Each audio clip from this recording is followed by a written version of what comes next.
오늘은 주 2018년 9월 30일 주일입니다. 그러므로 오늘 같이 나누고 싶은 말씀은 우리가 예레미야서를 봅니다. 예레미야서 23장입니다. 구약 두 번째 대선지서인 예레미야서 23장으로 가셔서 16절에서 19절까지 말씀입니다. 넉 절 말씀입니다. 예레미야 제23장 16, 17, 18, 19 그렇게 넉 절 말씀이 되겠습니다. 예레미야 제23장 16, 17, 18, 19 그럼 다 찾으신 줄 알고 호흡을 같이 해서 천천히 한번 뜻을 생각하면서 읽어봅니다. 만군의 여호와께서 이와 같이 말씀하시되 너희에게 예언하는 선지자들의 말을 듣지 말라. 그들은 너희에게 헛된 것을 가르치나니 그들이 말한 묵시는 자기 마음으로 말미암은 것이요 여호와의 입에서 나온 것이 아니니라. 항상 그들이 나를 멸시하는 자에게 이르기를 너희가 평안하리라 여호와의 말씀이니라 하며 또 자기 마음이 완악한 대로 행하는 모든 사람에게 이르기를 재앙이 너희에게 임하지 아니하리라 하였느니라.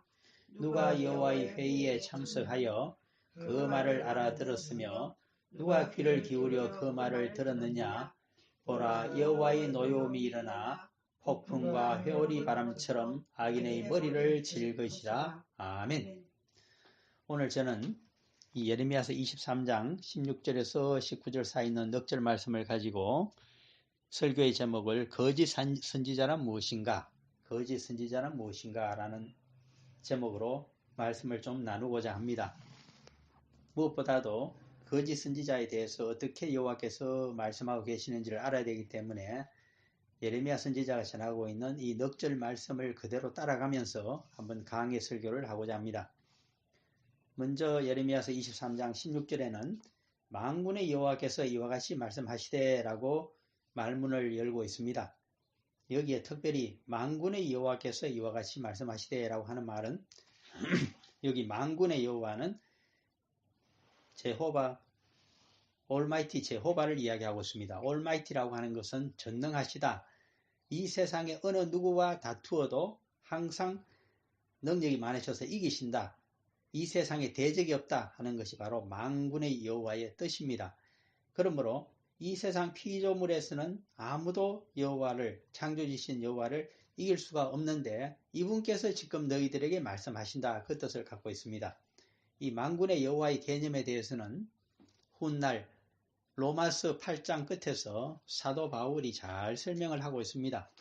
도대체 어떤 개념의 풀이가 이 만군의 여호와 올마이티 갓에 대해서 그토록 잘 설명해 주고 있는지 우리가 차제에 한번 로마서 8장으로 가셔서 끝에 있는 두 절 말씀을 한번 보고자 합니다.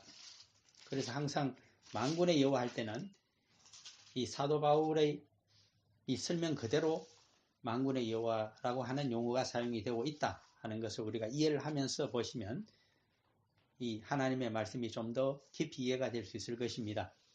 로마서 8장 끝에 있는 38절과 39절 이 두 절 말씀을 천천히 같이 한번 읽어봅니다. 내가 확신하노니 사망이나 생명이나 천사들이나 권세자들이나 현재일이나 장래일이나 능력이나 높음이나 깊음이나 다른 어떤 피조물이라도 우리를 우리 주 그리스도 예수 안에 있는 하나님의 사랑에서 끊을 수 없으리라. 아멘. 이렇게 사도 바울이 풀이하고 있습니다. 이 말을 간추려 보게 되면 창조주 여호와 하나님을 상대할 수 있는 자는 이 피조 세계에서 아무도 없다고 하는 대선언입니다.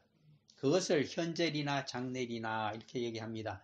현재일, 장래일 뿐만 아니라 그 옛날 태초부터라도 여호와 하나님을 상대할 수 있는 대적자는 이 땅에 없다. 항상 가장 능력이 많으신 분이 창조주 여호와 하나님이시고 그분의 의지대로 그분의 능력에 의해서 이 우주가 돌아가고 있고 피조세계가 운영이 되고 있다 하는 것을 깨달으라고 하는 이야기입니다. 그래서 현재일이나 장래일이나 그 옛날 미래 태초에부터 모든 일은 그 앞에 여호와의 뜻을 거스를 수가 없다는 것입니다. 이것을 다른 용어로 하나 사도 바울이 좋아하는 용어로 바꾸게 되면 바로 여호와의 뜻을 이 세상에 여호와를 아는 지식을 사랑으로 나타낸 우리 대속의 주님 그리스도의 말씀을 따르게 되면 이것은 길이에 해당됩니다. 우리가 에베소서에 보게 되면 넓이와 길이와 높이와 깊음이 있다. 이렇게 4차원을 얘기하는데 그 중에 이 길이라고 하는 것이 태초에서부터 시작돼서 현재 그리고 이 세상의 종말 또 새로운 하늘과 땅이 창조되는 그때까지 항상 처음부터 끝까지 과거, 현재, 미래를 통틀어서 여호와를 대적할 수 있는 자가 없기 때문에 Almighty God이다는 뜻입니다. 두 번째는 넓이라는 차원을 갖고 있습니다. 이 넓이라고 하는 차원은 그것은 39절에 보면 바로 우리 같이 읽어본 그대로 로마서 8장 39절에 높음이나 깊음이나 다른 어떤 피조물이라도 하는 이 말이 바로 넓이에 해당됩니다. 이 피조세계의 그 어떤 것들을 다 포함하더라도 여호와 하나님의 강력을 역사 섭리를 막아설 수가 없다고 하는 것입니다. 이것이 바로 넓이에 해당됩니다. 그 다음에 높음이나 깊음이라는 높이와 깊이를 얘기합니다. 그 깊이라고 하는 것은 땅속 지하에 저 무적경에 있는 그 감옥, 바로 이 지옥의 죄와 사망의 능력이라 하더라도 우리 주님을 이길 수가 없다고 하는 겁니다. 죄와 사망의 능력 가운데로 우리를 끌고 가려고 하는 악한 영들의 그 어떠한 시도도 여호와 하나님의 이 구원하심을 이길 수가 없다고 하는 것이 이 깊음에 대한 이야기입니다. 그 다음에 우리는 현재 시공간에서 이 피조세계에서 일생을 그저 100년, 길어야 120년을 살고 있는 인간들입니다. 그러나 우리가 육신을 입고 이렇게 시공간에 갇혀서 살고 있는 그저 한시적인 인생을 살고 있다 하더라도 그러나 우리는 앞으로 주님의 일을 하고 그리고 성도로 예수 그리스도의 제자로 여호와의 종으로 끝까지 살아가게 되면 우리에게는 소망이 있습니다. 그것은 이 유한한 인생이 아니라 육신을 벗고 영의 몸을 입고서 영생 가운데 하나님 나라로 들어가게 된다고 하는 저 높은 천국으로 새하늘과 새 땅이 있을 때 새 예루살렘으로 입성하게 된다고 하는 생명책에 기록되어 갈 수 있다고 하는 것이 우리 요한계시록 21편의 1장에 있는 내용들입니다. 그와 같은 것이 높음입니다. 우리는 이 땅에서는 육신을 입고 우리가 여호와의 종으로 살아가지만은 그러나 여호와의 종으로 신실하게 그리스도의 복음의 제자로 살아가게 되면 우리에게는 훗날 하나님의 아들로서 저 천국의 저 높은 천상에 들어갈 수 있다고 하는 그 높음이 우리들에게 있게 됩니다. 이렇게 4차원으로 볼 수 있는 것이 바로 오늘 우리가 예레미야서 23장 16절에서 보았던 그 만군의 여호와의 가장 깊은 뜻에 대한 다채로운 설명이라고 하겠습니다. 그렇게 이제 만군의 여호와라고 하는 용어를 우리가 앞으로 볼 때는 이 사도 바울이 얘기한 그 4차원의 세계에서 아무도 여호와를 이길 수가 없겠구나. 그러므로 그분이 우리를 그리스도를 통해서 구원해 주신다고 하는 것은 이것은 아무도 방해할 수가 없는 확실한 구원이구나 하는 것을 믿으시길 바랍니다. 이제 본문입니다. 만군의 여호와께서 이와 같이 말씀하시되 너희에게 예언하는 선지자들의 말을 듣지 말라. 이것은 잘못 듣게 되면 엉뚱한 우리가 속단을 할 수가 있는 말입니다. 오늘날에도 선지자들이 있고 그 옛날에도 선지자들이 있습니다. 선지자는 하나님께서 말씀으로 세우시고 말씀을 위탁하시고 성령의 감동을 줘서 담대하게 온 세상 백성들에게 이 말씀을 대언하도록 하는 대언자가 바로 선지자들인데 이 하나님의 말씀을 예언으로도 들려주고 대언하는 선지자들의 말을 듣지 않으면 도대체 누구의 말을 들으라고 한단 말인가? 앞뒤가 맞지 않는 말씀입니다. 그러나 이것은 이유가 있습니다.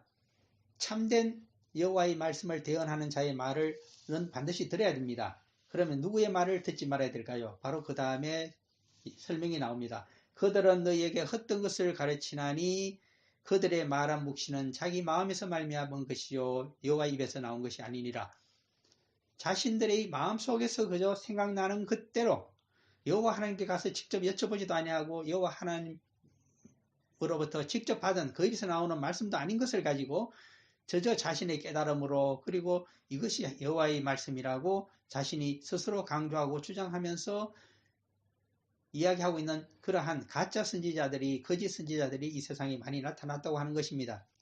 실제로 예레미야 선지자가 이거를 적고 있는 바로 그때 이때는 우리 예레미야서 1장 1절에서 3절까지를 보게 되면 이 예루살렘에서 약 4km 북쪽에 떨어져 있는 아스돗이라고 하는 거기에 이거는 제사장 성읍입니다. 거기에 그 출신이었던 이 예레미야가 선지자의 사명을 부여받은 때가 약관의 나이였습니다. 그것이 바로 요시야 왕 13년으로 기록이 되고 있는데 이것은 예레미야서 1장 2절에 있는 말씀이죠. 그때는 주전 627년에 해당이 됩니다.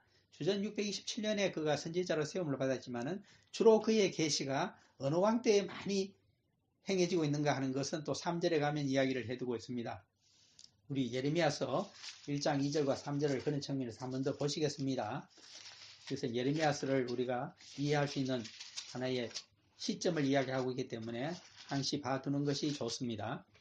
예레미야서 제 1장 1, 2, 3절 제가 읽어드리겠습니다.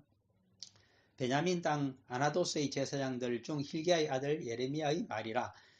베냐민 땅이라고 하는 것은 아나도시로 나타나는데 이것은 예루살렘 약 4km 북쪽에 있는 지명입니다. 그곳은 베냐민의 땅이었다가 옛날 여호수아 때에 48개의 성읍을 레위인들에게 줄 때 특별히 유다 지파와 그리고 베냐민 지파 그리고 나중에 그 유다 지파의 그 남서부를 일부 할당을 받았던 시몬 지파 여기서는 13개의 성읍을 내서 전부 아론의 후손들에게 줬습니다. 그러므로 바로 제사장 집안이 이 13개의 성읍을 점하고 있었는데 그 중에 하나가 이 예루살렘 북쪽 4km에 위치한 아나도시였습니다. 그러므로 아나도스의 제사장들 중 하는 것은 아나도스의 그 제사장 마을이 있었는데 그 중에 제사장 hil기야가 있습니다. 30세 이상의 당시에는 제사장 직분을 행할 수가 있습니다. 그런데 아직 30세가 되지 못한 아들이 있습니다. 그의 이름이 hil기야의 아들 예레미야였습니다. 그리고 1장 2절을 보면 아몬의 아들 유다왕 요시야 왕 고전에는 아몬 왕이 다스렸습니다. 그 다음에 요시야가 왕이 되었는데 그가 다윗 왕조 말기에 끝에서 계산하게 되면 5번째 왕입니다. 이 성군으로 불리는 요시야가 다스린 지 13년, 요시야는 8살에 일찍 왕이 되어서 31년간 통치를 하다가 39세가 되었을 때 불의의 사고로 죽게 되는 성군 요시야입니다. 그가 통치하고 있던 13년의 약관의 나이였던 아직 제사장이 이르지 못했던 예레미야가 여호와의 말씀이 예레미야에게 임하였고 그가 선지자 활동을 시작하게 되었다는 얘기가 2절 말씀입니다.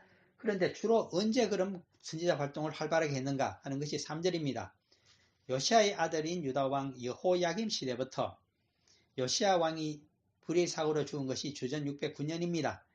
그때 그의 똑똑했던 왕자가 중신들에 의하여 그의 후계자가 됩니다. 여호아하스 왕인데 3개월밖에 통치하지 못합니다. 그 이유는 바로 느고가 애굽의 왕이 되돌아와서 그를 폐위시키고 애굽으로 끌어가 버렸습니다. 바로 3개월 후에는 그의 형이었던 엘리야김이 애굽의 황제인 바로 느고에 의해서 그 다음 왕이 됩니다. 그는 친애굽 정권의 괴뢰 정권의 수장인 유다 왕이 됩니다. 그 이름이 여호야김 왕인데 그가 11년간 통치를 하고 전란이 발생하기 전에 죽게 됩니다. 여기서 전란은 그가 죽은 지 얼마 지나지 아니하여서 신바벨론 제국의 느부갓네살 황제가 대군을 이끌고 다시 쳐들어왔습니다. 그래서 그의 아들이었던 18살이 되었던 여호야긴입니다. 여호야김과 여호야긴은 주의하셔 보셔야 되는데 여호야김이 죽고 그의 아들인 여호야긴 왕이 그의 본래 이름은 여고냐 왕자 여고냐였습니다. 그가 통치한 지 3개월 만에 느부갓네살 황제를 침략군을 막지 못하고 그만 붙들려서 바빌론으로 끌려가고 맙니다. 그렇게 되자 느부갓네살 황제는 친바벨론 정권을 유다 왕국에 성립시키고 여호야긴 왕, 폐위된 왕의 숙부가 되는 삼촌이 되는 마따니아를 이름을 고쳐서 시드기야로 하면서 괴뢰 정권의 수장으로 세웁니다. 이 시드기야가 11년 동안 통치를 하다가 드디어 신바벨론 느부갓네살 황제의 미움을 받아서 나라가 망하게 된 것이 주전 586년이 되겠습니다. 이때까지 예루살렘에 사로잡혀 가기까지 시드기야 왕이 폐위되고 나라가 망할 때까지 유다 왕국에서 선지자 활동을 한 것이 예레미야다. 예레미야가 주로 활동했던 것은 11년 동안 통치했던 여호야긴 왕과 마지막 11년간 또 통치했던 시드기야 왕 때다. 이런 것들을 우리가 볼 수가 있습니다. 이런 사실을 가지고 지금 본문으로 다시 돌아오게 되면 이렇게 다윗 왕조 유다 왕국의 그 말기에 예레미야가 선지자 활동을 할 때에 그때 이 다윗 왕조 유다 왕국의 백성들이 유대인들이 자신들이 선민임을 자랑하면서도 여호와 신앙을 버리고 우상을 섬기고 그리고 세상적인 탐욕과 육신적인 정욕을 쫓아서 이방인보다도 못한 삶을 영적인 타락된 삶을 살아가게 됩니다. 그래서 그렇게 되면 나라가 여호와의 진노와 분노로 망하게 되고 여호와께서 신바빌론 제국의 군대를 동원하여 마침내 마지막 남은 선민의 나라 다윗 왕조 유다 왕국이라고 하더라도 멸망을 시켜버리고 그리고 남은 백성들은 전란에서 살아남은 백성들은 또 이방 땅으로 끌고 가서 만국의 백성으로 고난 가운데 살아가고 하게 말 것이라고 하는 이러한 여호와의 예언을 그대로 전달하게 됩니다. 당시 그러한 예언을 전달한 자는 예레미야서에 따르게 되면 딱 2명의 선지자밖에 없습니다. 한 사람은 물론 예루살렘 북쪽 4km 지점에 살았던 아나도 사람인 선지자 예레미야입니다. 또 한 사람 예레미야를 지지했던 선지자가 있습니다.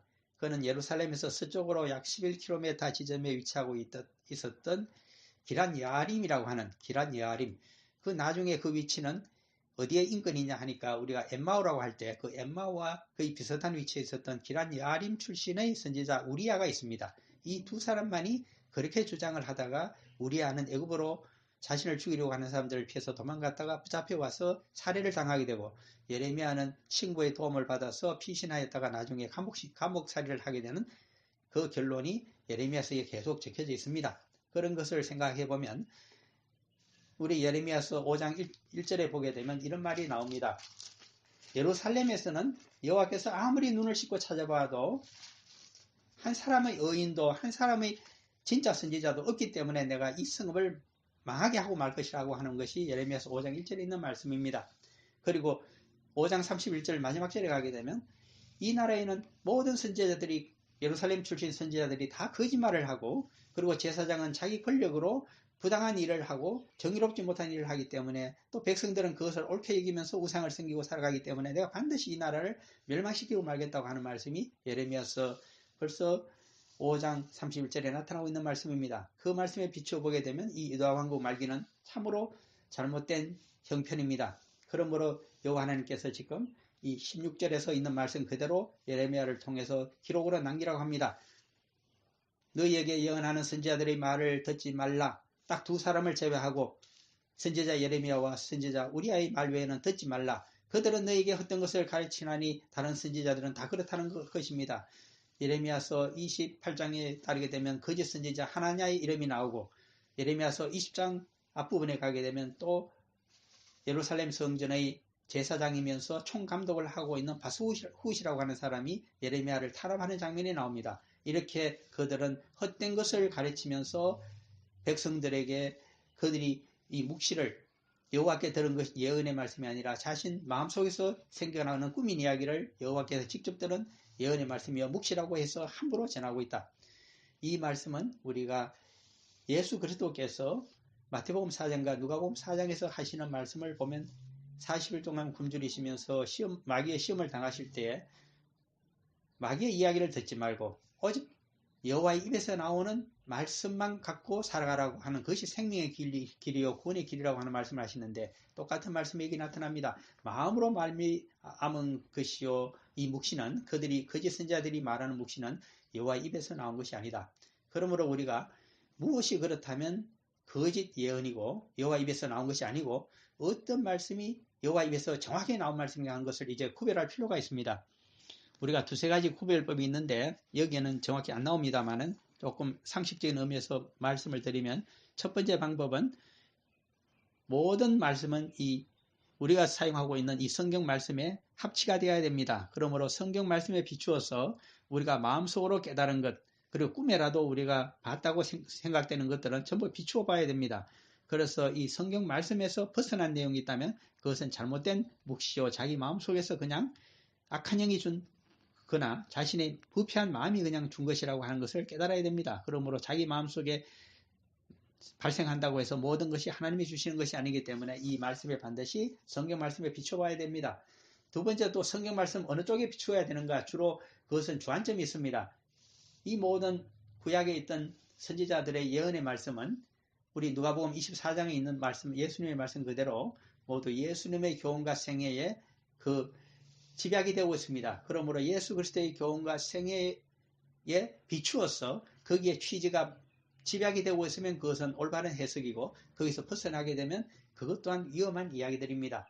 그러므로 예를 들면 우리 보고 예수 그리스도의 부활의 증거자들이 되라고 했는데 예수 그리스도의 부활의 증거자가 아니라 다른 증거자가 되라고 자꾸만 얘기하고 있다면 그것은 복음적인 우리가 성찰이 아니라고 하는 것도 우리가 알아채야만 됩니다. 그렇게라도 이것을 구별할 수 있는 성숙한 믿음을 가지시기를 바랍니다. 그 다음에 17절로 넘어갑니다. 항상 그들이 나를 멸시하는 자에게 이르기를 너희가 평안하리라 여호와의 말씀이니라. 이 말씀은 누가 거짓 선지자인지를 거짓 선지자가 어떤 일을 하는 무엇인지를 우리에게 알려줍니다. 나를 멸시하는 자 여호와를 멸시하는 자에게 평안하리라고 이것이 여호와의 말씀이라고 전달하는 자는 전부 거짓 선지자들이다. 그들이 바로 거짓 선지자들이라고 하는 말씀입니다. 예를 들어보면 사무엘상 2장에 나타납니다. 대사사이며 대선지자가 되는 사무엘이 어린 시절의 이야기입니다. 그는 당시의 대제사장이며 대사사인 실로에 살고 있는 엘리의 가문에서 그가 어린 시절부터 자라나게 됩니다. 그때 엘리에게는 두 아들이 있었습니다. 이 두 아들이 참으로 망나니였습니다. 그 부친의 뒤를 이어서 정상적이면 대제사장이 되어야 될 그들이 그러하지를 못합니다. 두 가지의 큰 죄악을 저질렀기 때문입니다. 하나는 여호와께 바치는 제물을 자신들이 먼저 맛을 보고 맛있는 제물의 부위는 먼저 자신들의 사유화를 하고 마는 그러한 아주 잘못된 행실을 가졌습니다. 두 번째는 회막에서 수용되는 여인들을 자신들의 여자인 줄 알고서 그들과 함께 잠자리를 같이 하는 아주 간음죄를 행하고 있는 자들입니다. 그들이 바로 여호와를 멸시하는 대표적인 사람들입니다. 그러므로 그들에 대하여 그의 부친인 대제사장 엘리가 처음에는 좀 야단을 치고 합니다만 그러나 우리가 사무엘상 2장 29절에 가게 되면 너가 너의 자식을 나보다 더 귀하게 여겨서 여호와의 말씀으로 경책하며 완전한 책망으로 잘못된 행실을 고치고 바르지 아니하였다는 일 때문에 너도 역시 두 아들과 더불어 죽게 된다는 여호와의 무서운 말씀이 나타나고 있습니다. 그래서 사무엘상 2장 30절에서는 앞으로 나를 멸시하는 자에게는 내가 그들을 경멸하리라고 하는 말씀 그대로 사무엘상 4장에 가게 되면 전쟁통에 엘리와 그의 두 아들이 전부 죽고 말고 대가 끊긴다는 이야기를 적어주고 있습니다. 그것이 바로 멸시하는 자입니다. 그러한 비참한 최후를 맞게 되는데 거짓 선지자들은 그러한 것을 정확히 설명하지는 않습니다. 반대로 이야기합니다.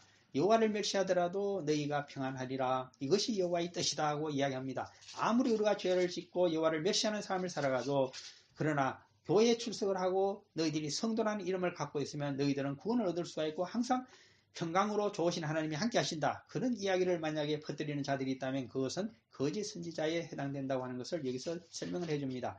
두 번째 또 판별법이 있습니다. 또 거짓 선지자란 무엇인가? 또 자기 마음에 17절 후반부입니다. 또 자기 마음에 완악한 대로 행하는 모든 사람에게 이르기를 재앙이 너희에게 임하지 아니하리라 하였느니라. 마음이 완악한 대로 행한다고 하는 것은 그 대표적인 사례가 출애굽 당시에 애굽의 바로입니다. 그는 9번이나 여호와의 말씀을 그의 완악한 마음대로 완강하게 마음을 정해서 죄악을 범하게 됩니다. 여호와께서 요구하는 사항을 일체 예스를 하지 아니한 대표적인 인물이 당시 애굽의 바로였습니다. 그 결과 그는 어떤 재앙을 당했는가? 10번째의 재앙까지 당하게 됩니다. 10번째의 재앙은 바로의 장남을 치고 모든 귀족들의 장자를 다 죽이고 모든 애굽 사람의 장자와 그들의 가축의 처음 난 첫 새끼, 초태생까지 다 하룻밤에 죽여버리는 6월절 대밤의 참극이 애굽 땅에서 발생을 합니다. 그러한 사실을 알고 있음에도 불구하고 오늘날 유다왕국 말기에는 모든 왕과 귀족들, 권력자들 그리고 백성들이 영적인 지도자, 제사장과 선지자들이 이르기까지 전부 자신의 마음에 완악한 대로 여호와의 뜻을, 말씀의 뜻을 따르지 아니하고 오히려 여호와의 예언의 말씀을 전하고 있는 우리아를 죽여버리고 그리고 예레미야를 감옥에 가두는 이런 처참한 일까지 행하고 있습니다. 그럼에도 불구하고 앞으로 신바빌론과의 전쟁이 발생하면 여전히 유다 왕국을 마지막 서민의 나라이기 때문에 그 백성을 보호하시고 그리고 패권국이라 하더라도 옛날 100년 전의 히스기야 왕 때의 아수르처럼 유다 왕국에서 참패를 당하고 엄청난 전쟁 배상금을 오히려 강대국들이 물게 될 것이라고 하는 이런 이야기를 하고 있습니다. 그 내용은 예레미야서 28장에 보게 되면 거짓 선지자 하나냐의 이야기로 그대로 나타나고 있습니다. 그러므로 마음이 완악한 대로 행하는 모든 사람이 이르기를 재앙이 너희에게 임하지 아니하리라. 이렇게 거짓 선지자들이 거짓 예언을 하고 있기 때문에 그 점에 주의를 하여야 한다고 우리들에게 가르쳐주고 있습니다. 그 다음에 18절과 19절입니다. 이제 결론 부분입니다. 누가 여호와의 회의에 참여하여 그 말을 알아들었으며 누가 귀를 기울여 그 말을 들었느냐. 보라, 여호와의 노여움이 일어나 폭풍과 회오리 바람처럼 악인의 머리를 칠 것이라. 이 말씀은 중요합니다. 정말 여호와의 전에 들어가서 여호와의 회의 가운데서 여호와의 음성을 듣고 그 말씀과 예언을 들었다고 한다면, 진짜 그러한 영적인 체험을 가졌다고 한다면 결코 그와 같은 거짓 예언 그리고 거짓말을 번연히 할 수가 없다는 것입니다. 왜 그럴까요? 여호와의 회의에 참여하여 여호와의 음성을 듣게 되면 여호와의 노여움이 일어나서 그것이 마치 여호와의 통찰력과 그 노여움이 폭풍과 회오리 바람처럼 우리 죄 많은 인간들이 머리를 칠 것이기 때문에 그 앞에서는 머리를 들 수 없다고 하는 것입니다. 누가 여호와 앞에 서서 내가 의인이요 내가 아무리 잘못하여도 여호와는 나의 편이요 나를 구원해준다고 그렇게 자신할 수가 있겠습니까? 그것은 거짓말입니다. 여호와 앞에서 정확하게 가서 그 말씀 음성을 듣게 되면 우리는 모든 죄가 기억이 납니다. 마치 히브리서 4장 12절 13절에 있는 것처럼 여호와 창조주 앞에는 모든 죄가 드러나게 되어 있습니다. 그러므로 자신의 이 율법의 로마서에 보더라도 율법에 의하여 3장 20절입니까? 율법에 의하여 모든 죄가 발견이 된다고 하는데 여호와 앞에 들어가게 되면 율법의 주인이신 그분 앞에서는 우리가 어떤 죄인인지가 금방 들통이 납니다. 그러므로 그것을 깨닫게 되면 고개를 들 수가 없습니다. 옷깃을 여미고 그 자리에 꿇어 엎드려서 이 죄인임을 고백하오니 부디 나를 살려주시고 나의 입술을 부정한 입술을 이제는 어른 하나님의 말씀을 전할 수 있는 자로 예언자로 부디 삼아 주십시오. 선지자로 사용하 주십시오 하는 여호와 종의 결심과 각오밖에 아무것도 우리가 할 수가 없습니다. 그런데 그러한 체험을 못했기 때문에 백성들에게 거짓말로 이것이 내가 들은 여호와의 말씀이라고 또 여호와의 예언이라고 그렇게 혹세무민을 하고 있다는 것입니다. 그러므로 그 사람이 정말 여호와 앞에 가서 자신이 죄인임을 고백하면서 눈물로 회개한 자인지 아니면 그러한 경험이 없이 함부로 여호와를 멸시하면서 그저 권력자들이 비위나 맞추면서 백성들에게 아무리 우상을 섬기고 잘못하더라도 너희들은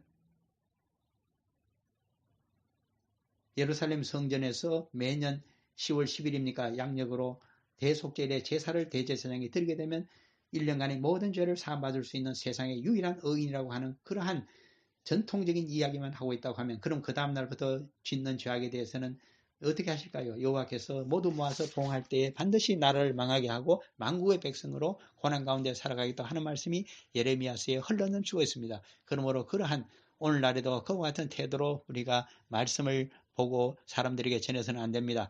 정말 여호와 앞에서는 두려움으로 그리고 그분 앞에 서게 되면 우리가 죄인이라는 사실을 정확히 알고서 먼저 자신의 죄를 들여다보고 그리고 우리를 말씀의 종으로 삼아주시는 것만도 감사하여 이 말씀을 정확히 배우고 공부하고 익혀서 그대로 세상에 전달하고 이 말씀에 비춰서 우리의 삶을 하나하나 고쳐나가는 그러한 성숙한 신앙인들이 다 되기를 바라는 마음에서 이 말씀을 지금까지 나누었습니다.